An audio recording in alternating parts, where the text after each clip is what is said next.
week's goal show. The cream of South America, Corinthians back in league action after their Copa Libertadores triumph. Thiery Henry continues to make his mark in Major League Soccer. Action from UEFA Champions League qualifying. This is the future. I want to be part of this future. And Zlatan Ibrahimović on why he's decided to swap Milan for Paris. But first to Brazil.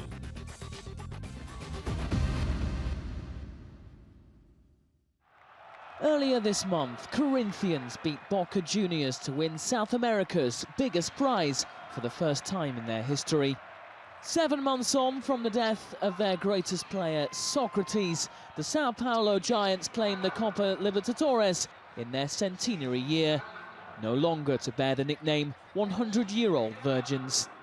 Now the club are attempting to climb the Brazilian national championship table after focusing their efforts on breaking their continental duck. On Wednesday they travelled to Rio to play Flamengo, a club eager for a reversal in fortunes after a steady decline following their last Brazilian title-winning campaign in 2009. But here, the reigning champions were to inflict more misery, with Douglas slotting Corinthians ahead before the half-hour mark. Flamengo offered scant response to that, and by half-time it was 2-0, with Douglas again on target.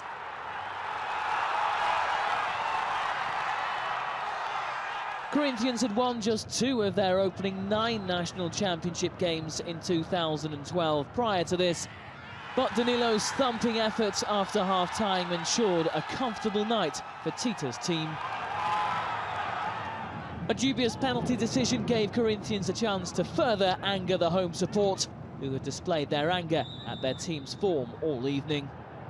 After Ayrton's apparent foul, Corinthians' match-winning hero in the Copa Libertadores final, Emerson Sheik, saw his penalty saved by Paulo Victor.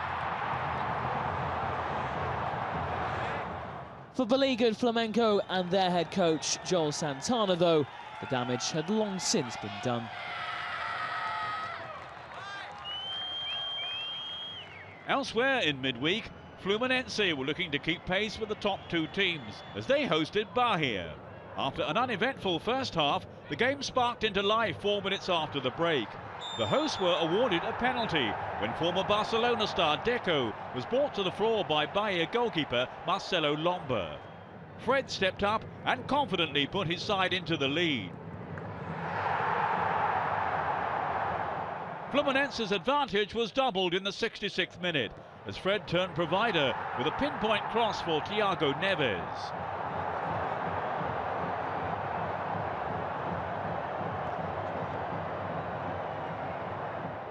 Fluminense were given another penalty 8 minutes later when Fred himself was tripped in the box. And the striker stepped up, sending the keeper the wrong way again to make it 3-0. A milestone goal for the 28-year-old as he became Fluminense's highest ever goal scorer in the National League.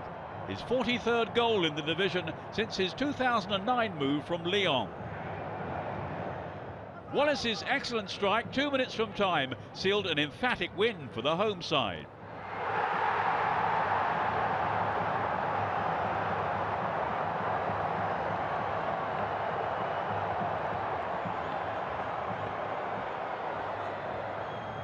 Whilst all that was happening, another of Sao Paulo's biggest clubs, Vasco da Gama, had been busy securing a 1-0 win against the club that bears the city's name, setting them up nicely for their home game with Santos on Saturday.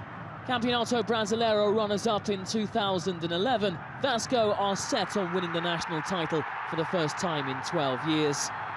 That result against Sao Paulo had taken them up to second in the table, just 2 points behind pace-setters Atlético Mineiro.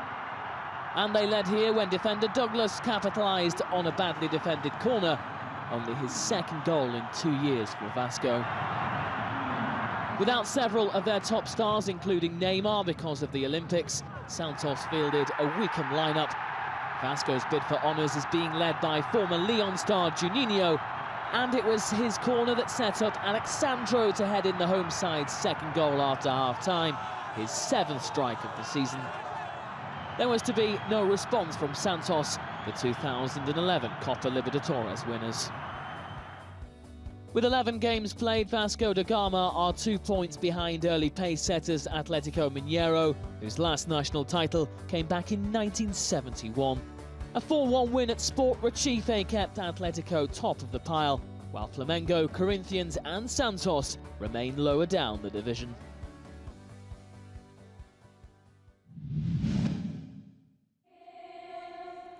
The Major League Soccer season in the USA is past its halfway stage. Among the leading contenders for honours this year are the New York Red Bulls. On Wednesday, they hosted Chicago Fire, eager to end a run of 3 games without a win, in order to strengthen their position in the Eastern Conference's automatic playoff berths. The Red Bulls' assault on a first-ever MLS title is being helped by Thiery Henry. The French star has had his fair share of injury problems since his move to the States in 2010. But almost 2 years on from his MLS debut, Henry showed just how important he is to their cause, with arguably his finest goal for the club so far. His 10th of the current campaign, and first since April, bringing the Red Bull Arena to life in the second half of this game. Chicago fought in vain for an equaliser, with Patrick Nyarko guilty of wasting their best opening on one of the hottest July days ever recorded in New Jersey. Henry's solitary wonder goal was enough to take New York up to second in the East, ahead of the weekend's games. I made a move, controlled the ball, great pass, and you know, striker instinct. I went for goal and the ball in the back of the net. You know, I tried in the first half with my right and I disturbed the fine over there. You know, I put the ball in this time. So sometimes they go in, sometimes they don't. But I'm never scared to try anything. So you know, that's me. You know, sometimes I said it comes out, but like I said on MSG before, I needed to do something. I was pretty useless recently, or because of injuries, obviously not delivering. So I had to do something today. On to the weekend, and all eyes were on LA Galaxy on Saturday to see if they could continue their revival at home to Chivas USA. Following a 2-2 draw in Vancouver in midweek, they were hoping to make it 3 wins in 4, and after Robbie Keane's early strike, Landon Donovan doubled their lead 3 minutes after half-time. Keane turning provider this time, feeding Donovan for his 8th of the MLS season so far. But LA's 2-goal lead didn't last long, as substitute Paulo Cardoso scored for Chivas USA just 4 minutes later. However, that was as good as it got for the away team, as Donovan's close-range effort following a corner from David Beckham sealed a 3-1 win. Galaxy are eager to make something of their season after a dismal start to their title defence. That win took them within sight of the automatic playoff positions, with San Jose Earthquakes leading the way with the league's best record so far. The Red Bulls followed up their midweek triumph with a 2-0 home win against Philadelphia Union, a result which took them top in the East. Sporting Kansas City lost that position after being held to a goalless draw at home to the New England Revolution.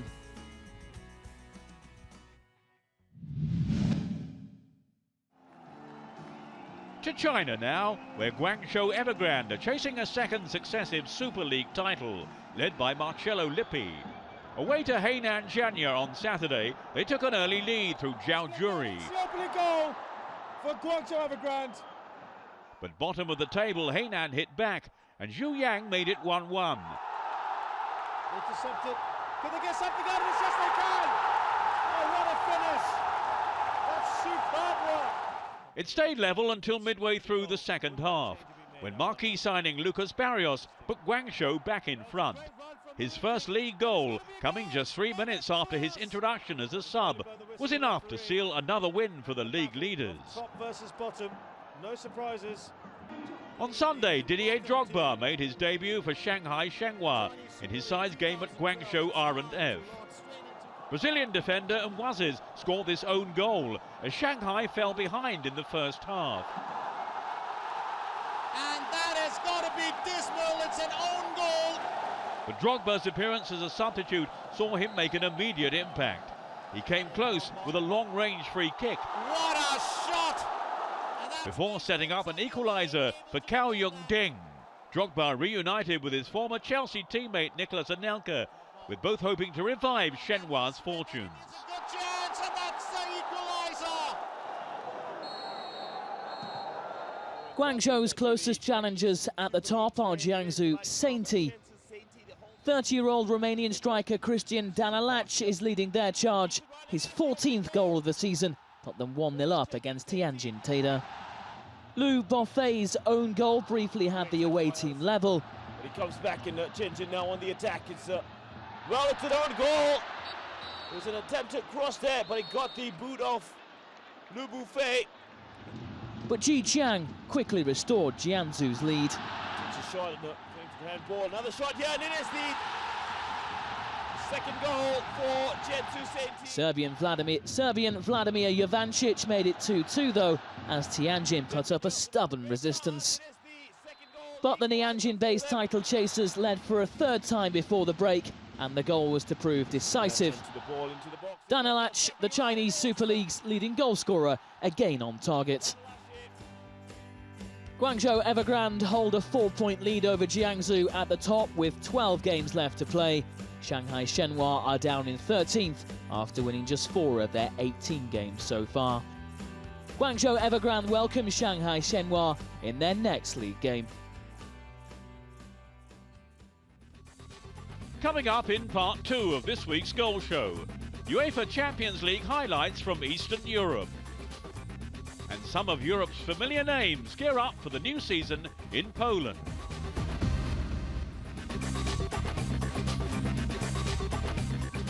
Welcome back to this week's Goal Show. Still to come, Śląsk Wrocław hosts the pre-season Polish Masters tournament. And we'll hear from Zlatan Ibrahimović as he swaps Milan for Paris.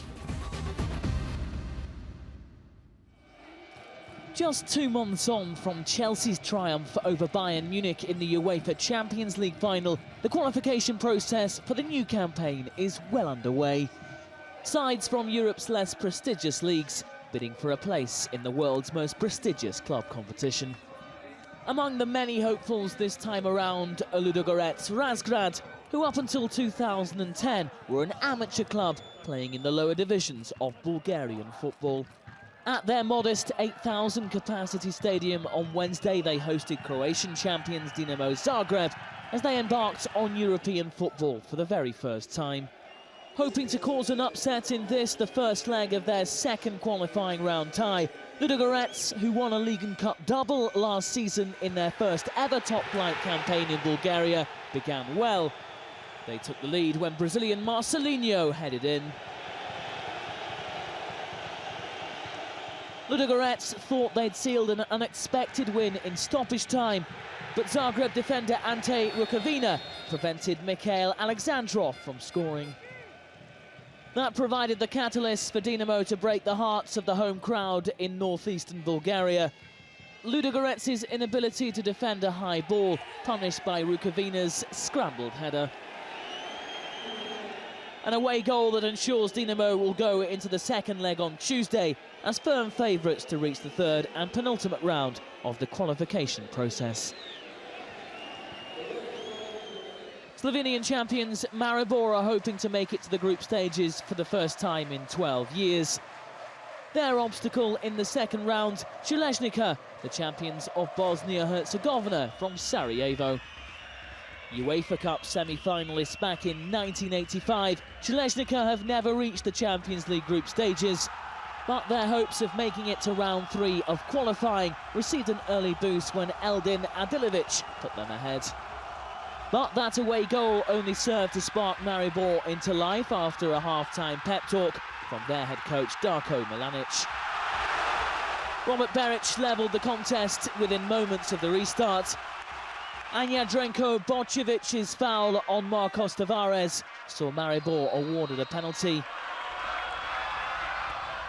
Dejan Mezgar put the Slovenians ahead for the first time in the tie, before Beric's second made it 3-1. And Maribor capped an impressive evening's work in stoppage time when Beric supplied Tavares for number 4. Maribor will now hope to finish the job as they head to Bosnia-Herzegovina for Tuesday's second leg. 34 teams from across Europe are taking part in this stage. 2 more rounds of qualifying lie ahead before the group stages of this season's Champions League can be determined.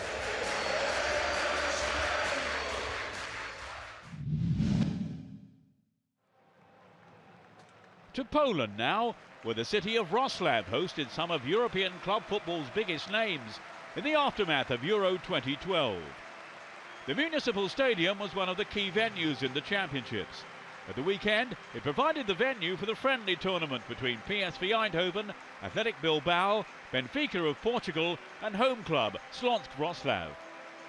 The first semi-final on Saturday saw the hosts take on 2010 Premier League winners Benfica, with both sides stepping up their pre-season preparations.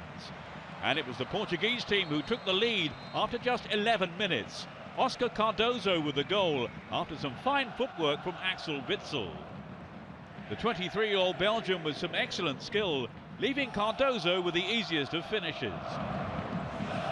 It remained 1-0 until after the break, when Louis Gel headed home from a free kick on the hour to double Benfica's advantage. But in a crazy 5 minutes, Śląsk pulled the game level, only to fall behind again. First, Rock Elsner's speculative long-range effort swerved and deceived Benfica keeper Artur Moraes to make it 2-1. That was followed just a minute later by Valdemar Sabota's fine curling effort. But Śląsk's joy didn't last long. Lorenzo Melgarejo's lethal effort cannoned off the crossbar and into the path of Carlos Martins. The 30-year-old forward had the composure to steer the ball home. Nicolas Galton made it 4-2 with just 2 minutes left as Benfica got past Śląsk, a team with one eye on their Champions League qualifying campaign.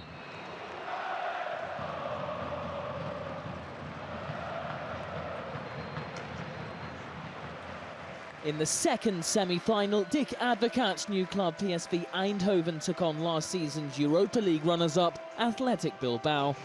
Athletic Bilbao's side was missing key members of its squad, including Spain's Euro 2012 striker Fernando Llorente and youngster Munain, who's with the Spanish Olympic squad. PSV's new signing Luciano Narsing had the perfect opportunity to open the scoring for the Dutch side after 9 minutes. But Bilbao's goalkeeper Gorka Irazols produced a fine save to deny the 21-year-old on debut. The youngster joined in midweek on a €4.1 million deal from Heerenveen. Veteran Mark van Bommel then hit a rasping drive from outside the box that flew narrowly over the crossbar. PSV's persistence finally paid dividends after the break. Jeroen Lons providing a pass for Jorginho Wijnaldum, who finished well. Wijnaldum then hit the bar with just 4 minutes remaining as PSV finished strongly. The final took place on Sunday, with PSV meeting Benfica for the first time since their 2011 Europa League encounter, which the Portuguese side won. And it looked as though this game would follow a similar pattern, Carlos Martins making the most of a goalkeeping error to put Benfica in the lead. Martins has returned from Granada, where he spent last season on loan. Benfica took that lead into the second half, and it was only then that PSV started to press. They got their rewards when Zanka Jorgensen found himself unmarked to put his team level, the Danish centre-back proving to be an unlikely goalscorer. PSV had the wind in their sails and took the lead with less than 20 minutes to go. Jeroen Lans starting and finishing the move that put the Dutch side 2-1 up.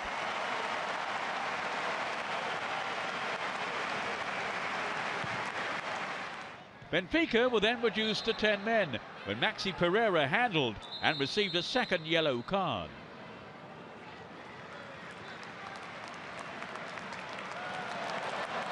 With an extra man, PSV took control, and they went further ahead, exposing Benfica's defensive frailty. Jorginho Wijnaldum on hand to make the result a certainty. The former Feyenoord player moved to PSV in 2011, and he'll be hoping to carry his form into the new Eredivisie season. The Polish Masters final finished 3-1, with PSV receiving a morale booster ahead of their Dutch Super Cup game against Ajax on August the 5th.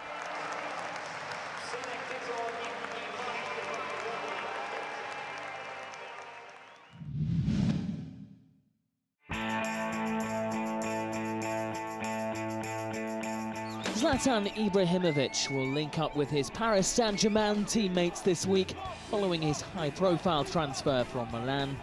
The 30-year-old Sweden captain has joined his Milan teammate Thiago Silva in moving to the big-spending French club. PSG are in the United States preparing for the new Liga season. Ibrahimović was presented to the media this week amidst a frenzy of excitement in the French capital. I think this is the future. I want to be part of this future, and the team, if you look at the team, I explain with two simple words, it's dream team, and I want to be here, and I will take it further, and we will continue to grow and be even bigger. So I think this is a start of a big, big invasion in the football.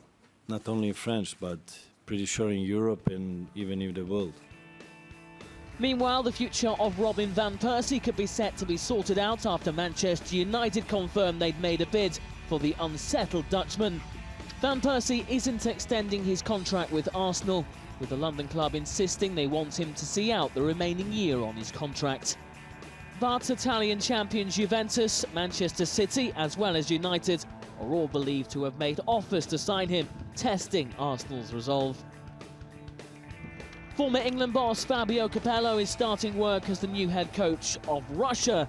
The 66-year-old has taken over from Dick Advocat following Russia's failure to get past the group stage at Euro 2012.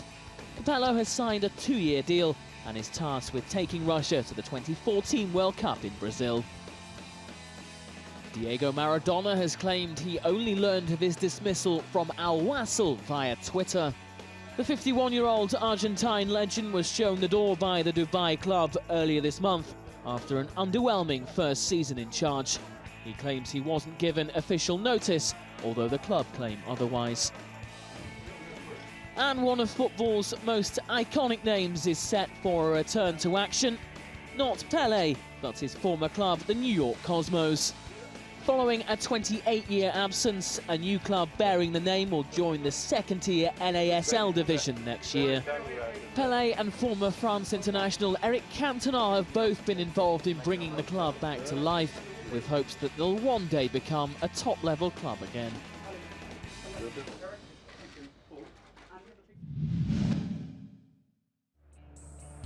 Finally, it's your chance to vote for your favourite goal featured on the show. We picked out 5 of the best. All you need to do is to go to goal.com to vote for your favourite.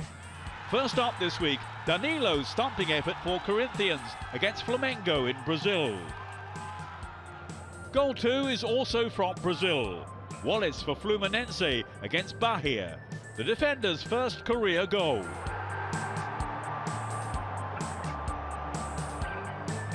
Our third pick is Thiery Henry's splendid strike for New York Red Bulls against Chicago.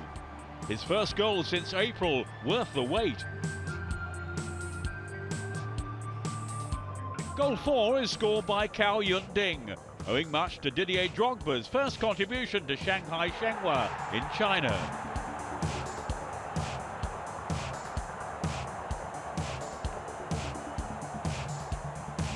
And finally, Oscar Cardozo's strike for Benfica against Slots Wrocław in their pre-season friendly is goal 5. Not so much about the finish, but the approach play of Axel Witsel. That's your 5 to choose from. To register your vote, simply go to the video section on goal.com. And you can also follow us on Twitter. On next week's Goal Show, there'll be more from the UEFA Champions League, where Europe's smaller teams are hoping to make the group stages. And can the New York Red Bulls keep their lofty position in Major League Soccer?